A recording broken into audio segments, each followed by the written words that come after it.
Hello friends, मैं हूं doctor Ashish Kumar Agashe और मैं एक प्रैक्टिसिंग ऑर्थोपेडिक सर्जन हूं। जब भी हम फ्रैक्चर ट्रीटमेंट करते हैं तो अक्सर हमसे सवाल पूछा जाता है पेशेंट के द्वारा कि सर आप जो ये रॉड या प्लेट लगा रहे हैं इसे हम कितने दिन बाद निकाल सकते हैं।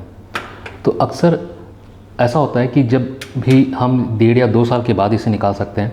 1.5 साल लगभग समय लगता है हड्डी को पूरी तरह से नॉर्मल दिखने में, नॉर्मल यूनाइट होने में, नॉर्मल अपनी स्ट्रेंथ गेन करने में। तो 1.5 या 2 साल से पहले हम ये रॉड या प्लेट निकालने की सलाह नहीं देते हैं।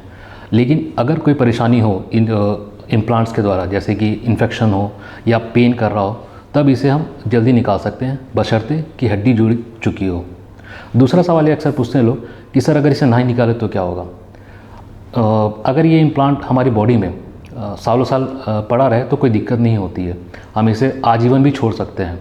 जैसे कि मैंने बताया, अगर इससे कोई परेशानी नहीं हो रही है तो इसे निकालना कोई ज़रूरी नहीं है। हाँ, बच्चों के केसेस में होता है कि इसे जल्द से जल्द निकाला जाना चाहिए, क्योंकि अगर ये परेशानी करे बाद में भी, जब हम बच्चे की हाइट बढ़ जाती है या बच्चा बड़ा हो जाता है, तब उस समय इस इम्प्लांट को निकालना मुश्किल हो सकता है। इसलिए बच्चों के केसेस में इसे जल्दी निकाल लेना चाहिए।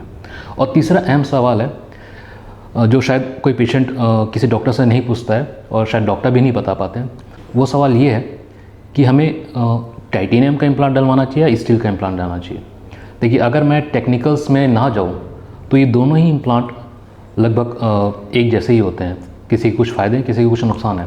लेकिन जहाँ तक संभव हो हमें टाइटेनियम के इम्प्लांट्स डलवाने चाहिए। रीज़न भी कि भविष्य में अगर हमें शरीर के किसी हिस्से की MRI करानी पड़े तो टाइटेनियम के इम्प्लांट्स होने पर यह संभव होता है। स्टील के इम्प्लांट्स हो तो MRI कराने में काफ़ी दिक्कतें आती हैं। आज के जो प्रेजेंट MRI जो शहरों में अवेलेबल हैं, उनमें ये स्टील के इम्प्लांट्स के साथ MRI कर पाना मुश्किल है। इसलिए जब भी पॉसिबल हो टाइटेनियम का इम्प्लांट्स करवाएं। स्वास्थ्य आपका, संकल्प हमारा।